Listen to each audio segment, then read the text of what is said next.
അപ്പൊ ശരിക്കും ഇപ്പൊ നിങ്ങളുടെ പ്രശ്നം എന്താണ്? സാറെ ശരിക്കുള്ള ഞങ്ങളുടെ പ്രശ്നമാണ് ഇപ്പൊ ഞങ്ങൾ പറഞ്ഞതേ. സാറേ ആ സത്യശീലനും ഭാര്യയും കാശിനുള്ള ആർത്തി കൊണ്ട് മനഃപൂർവ്വം ചെയ്യണതാ. കണ്ണി ചോരയില്ലാത്ത ജന്തുക്കള്. അയാൾക്ക് 10 സെന്റ് സ്ഥലമുണ്ട് ഞങ്ങളുടെ വീടിന്റെ അടുത്ത് തൊട്ടാ. അപ്പൊ അതിൽ 5 സെന്റ് സ്ഥലത്ത് നിന്ന് അയാൾ മണ്ണ് കൊടുത്തപ്പോ 2-3 ലക്ഷം ഉറുപ്പ്യൊക്കെ കിട്ടി അയാൾക്ക്. ഇനിയിപ്പോ ബാക്കിയുള്ള 5 സെന്റൊന്നും കൂടി മണ്ണെടുത്ത് കൊടുക്കാനുള്ള പരിപാടി അയാള്.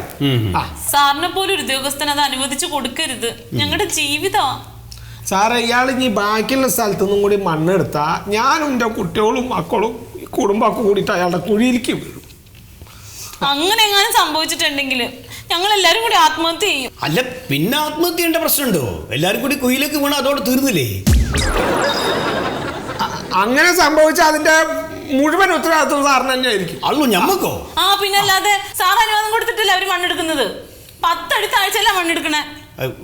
നിങ്ങളെ പേരെന്തേനി പറഞ്ഞേ? ശീതളൻ. പെടലിക്ക് എന്തെങ്കിലും കുഴപ്പമുണ്ടോ?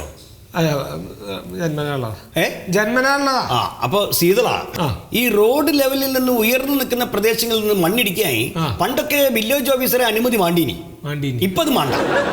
ഇപ്പോ ഈ കൃഷി ആവശ്യത്തിനും വീട് വെക്കുന്നതിനായിട്ട് ഗ്രാമങ്ങളിൽ നിന്ന് പരമാവധി 10 സെന്റും നഗരങ്ങളിൽ നിന്ന് 5 സെന്റും മണ്ണിടിക്കാം. അതിന് അനുമതി വേണ്ട.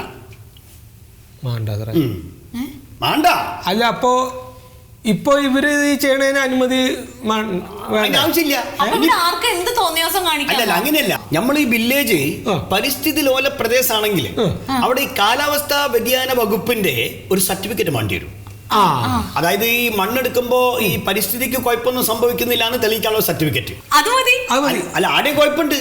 നമ്മളെ വില്ലേജ് പരിസ്ഥിതി ലോല പ്രദേശം അല്ലാത്തതുകൊണ്ട് അതിന്റെ ആവശ്യമില്ല. സാർ ഇനി എന്തൊക്കെ പറഞ്ഞാലും ഈ ഒരു പ്രശ്നത്തിന്റെ പേരിൽ ഞങ്ങളുടെ കുടുംബത്തിൽ എന്തെങ്കിലും സംഭവിച്ചിട്ടുണ്ടെങ്കിൽ അതിന്റെ പൂർണ്ണ ഉത്തരവാദിത്വം സാറിനായിരിക്കും.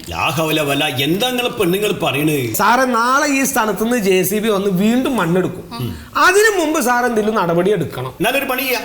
നമ്മള് ആ സത്യശീല കണ്ടോ നേരിട്ട് സംസാരിക്കാം. നിങ്ങൾ അയൽവാസിയല്ലേ മൂപ്പര്? എന്റെ സാർ അതിന് അയാൾ അവിടെ അല്ല താമസിക്കുന്നത്, കുറച്ചപ്പുറത്തോട്ട് മാറിയിട്ടാ. അയാൾക്ക് അവിടെ ഇപ്പൊ ആ മണ്ണെടുത്തിട്ട് പുതിയ വീട് വെക്കണം, അതാണ് ആവശ്യം. സാറേ ഒന്നാമത്തെ ഈ സത്യശീലനെ കണ്ട് സാറ് സംസാരിച്ചിട്ട് ഒരു കാര്യമില്ല. സാർ ഒരു സ്റ്റേ ഓർഡർ തരികയായിരിക്കും നല്ലത്. Stay order? ഈ സ്റ്റേ ഓർഡർ ഒന്നും തരാനുള്ള അധികാരം വില്ലേജ് ഓഫീസർക്ക് ഇല്ല സീതള, അത് മനസ്സിലാക്കി. സാറ് ഒരു കടലാസിൽ എന്തെങ്കിലും ഒന്ന് എഴുതിയിട്ട് വെറുതെ ഒപ്പിട്ട് ഒരു സീലും വെച്ച് ഇങ്ങോട്ട് തന്നാൽ മതി സാറേ. അല്ലാതെ ഞങ്ങൾക്ക് ഇത് അകലെ നിന്നൊന്ന് കാണിച്ച് പേടിപ്പിക്കാനല്ലാതെ വേറെ ഒന്നല്ല. നിങ്ങളിപ്പോ എന്റെ പണി പോക്കിയിട്ട് അടങ്ങുള്ളൂല്ലേ? ഈ ഒപ്പും സീലൊന്നും അവിടെ ഇവിടെ ഇടേണ്ട സാധനമല്ല. അതിന്റെ വില എന്താ നിങ്ങൾക്ക്? പൊന്നു മൊയ്ത് സാറേ, ഞങ്ങളൊന്ന് ജീവിച്ചോട്ടെ, എന്തെങ്കിലും ഒന്ന് ചെയ്തതാ ഞങ്ങൾക്ക്. ആണെങ്കിലും ഞാൻ എഴുതി തരാം. ഒപ്പും സീലൊന്നും ഉണ്ടാവും. ഒപ്പ് ഞാട്ടോളാം. അല്ല സാറിന് നേരമില്ലാത്ത കാരണം. അത് ശരി, എനിക്ക് നേരമില്ലാത്ത പണിയൊക്കെ നിങ്ങൾ വന്നെടുക്കോ ഇവിടെ? അല്ല ഇത് ഒപ്പിട്ട് കിട്ടുകയാണെങ്കിലേ നിന്റെ ആങ്ങളുടെ പാൽ സൊസൈറ്റിയിൽ സീൽ വെച്ചിട്ടൊന്നും ഇങ്ങനെ ആക്കിയാ അത് ആയി. അത് തെളിയൊന്നുമില്ല, മനസ്സിലാവില്ല. വെറുതെ നീല റൗണ്ട് മാത്രമേ ഉള്ളൂ സാർ. കേസാട്ടോ സാർ ഒന്ന് എഴുതി നമ്മൾ തരാം. ബാക്കിയൊന്നും നമുക്ക് പറ്റൂല. ഒന്നും ചെയ്യണം, ബാക്കിയൊക്കെ ഞാൻ ചെയ്യാം. ഞാൻ സമ്മതിക്കോ സീൽ എടുക്കാൻ?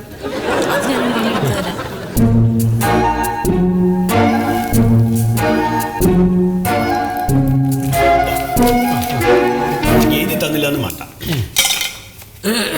മാന്യരെ, ഈ വരുന്ന 22-ാം തീയതി സർക്കാർ ജീവനക്കാരും അധ്യാപകരും ചേർന്ന്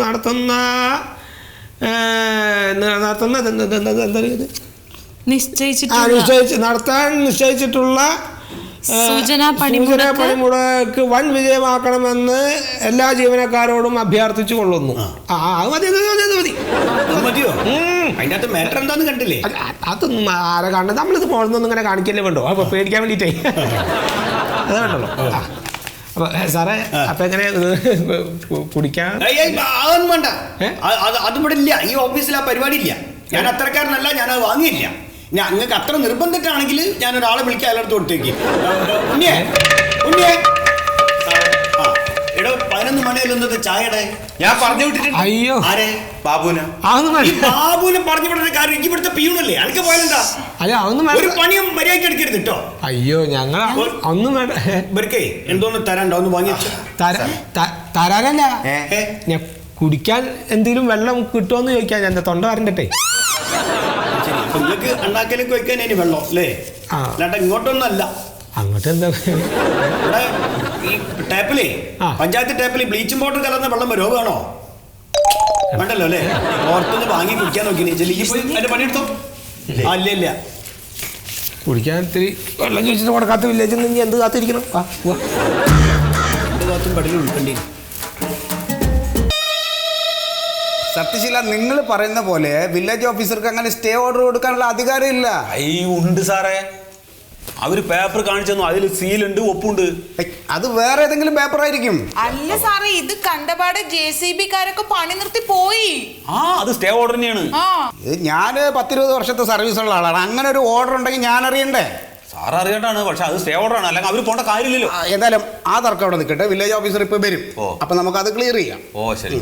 അല്ല, നിങ്ങളുടെ ഈ 10 സെന്റ് സ്ഥലം ഉണ്ടല്ലോ, അത് അയാളുടെ വീടിന്റെ അതിർത്തിയോട് ചേർന്ന് തന്നെയാണോ? കള്ളമാണ് സാറേ.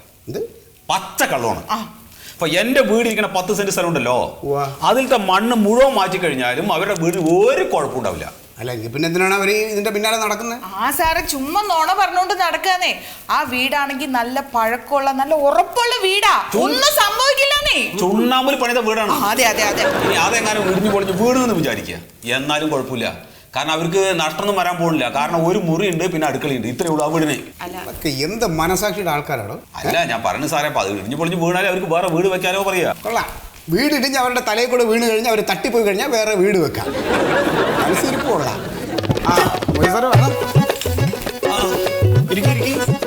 ഇവിടെ എത്തിയോ? അപ്പൊ കാര്യം നടക്കണമെങ്കിൽ വരണ്ടേ സാറേ? അല്ല സാറേ, ഇവർ ഏതാ ഒരു സ്റ്റേ ഓർഡറിന്റെ കാര്യം പറയുന്നുണ്ട്. എന്റെ സാറേ, അതൊക്കെ കുറെ പറയാണ്ട്.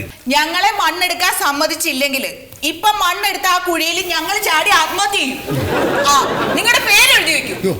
ഇത് ഇവരാ പ്രദേശത്തുള്ളവർക്ക് മുഴുവനുള്ളൊരു കംപ്ലൈന്റ് ആണെന്ന് തോന്നുന്നു കേട്ടോ. ഇവരൊക്കെ ഒരു ആത്മഹത്യ ടെൻഡൻസി ഉള്ള കൂട്ടരാ. ആ എതിർക്കക്ഷിയിലെ പെണ്ണുങ്ങളും ചേർത്ത് ഇതേ വർത്താനം പറഞ്ഞ് ചാടി ചത്താളുന്നു. ഇപ്പൊ പറയുന്നതായിട്ടില്ല, നമ്മുടെ പേര് എഴുതി വെക്കുന്നു. എന്റെ പൊന്നു സഹോദരി, അങ്ങനെയുള്ള പ്രവണതയൊന്നും പാടില്ല കേട്ടോ. ഞങ്ങൾ കാലാകാലം പെൻഷൻ വാങ്ങിക്കേണ്ട സർക്കാർ ഉദ്യോഗസ്ഥരാണ്. നിങ്ങൾ ഇങ്ങനെയൊക്കെ പറഞ്ഞു കഴിഞ്ഞാൽ പിന്നെ വേറെ മാർഗമില്ലല്ലോ. അതെ, നിങ്ങൾ ഇങ്ങനെ വാശി പിടിച്ചാൽ ഇപ്പൊ സത്യത്തിൽ കുഴി വീഴാൻ പോണ ഞങ്ങളാ. അതെ,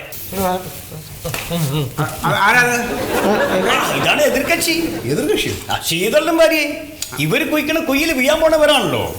ഇവരാണ് കയറി വാശിതളാ. പഠിച്ചിട്ടുണ്ട പോരെ.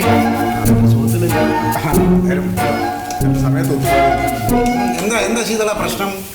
സാറേ, ഞങ്ങള് താമസിക്കുന്ന വീടിന്റെ തൊട്ടടുത്ത് ഇയാളുടെ സ്ഥലമാണ്. അവിടെയാണ് ഇപ്പോൾ ഇയാൾ കുളിക്കണത് സാറേ. ഞങ്ങളുടെ പറക്കോറ്റാത്ത 2 കുഞ്ഞുങ്ങളും ആ സാറേ അവിടെ താമസിക്കണം. കുഞ്ഞുങ്ങൾക്ക് എത്ര പ്രായമുണ്ട്? മോന് 17, മോക്ക് 15. ഇതാണ് പറക്കാൻ പറ്റാത്ത. ഇതൊക്കെ പറഞ്ഞു പോകാനുള്ള പ്രായമായിക്കണല്ലോ. നിങ്ങളൊന്ന് പറപ്പിക്കോ? അതെ, ഇത് ഓഫീസാണ്.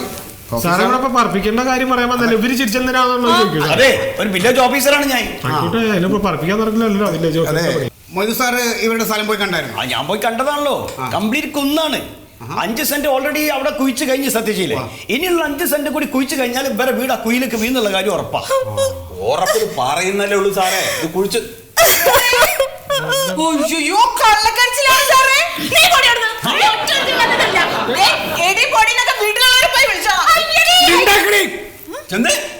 നിങ്ങളുടെ ഭാര്യയല്ലോ, എന്റെ ഭാര്യ.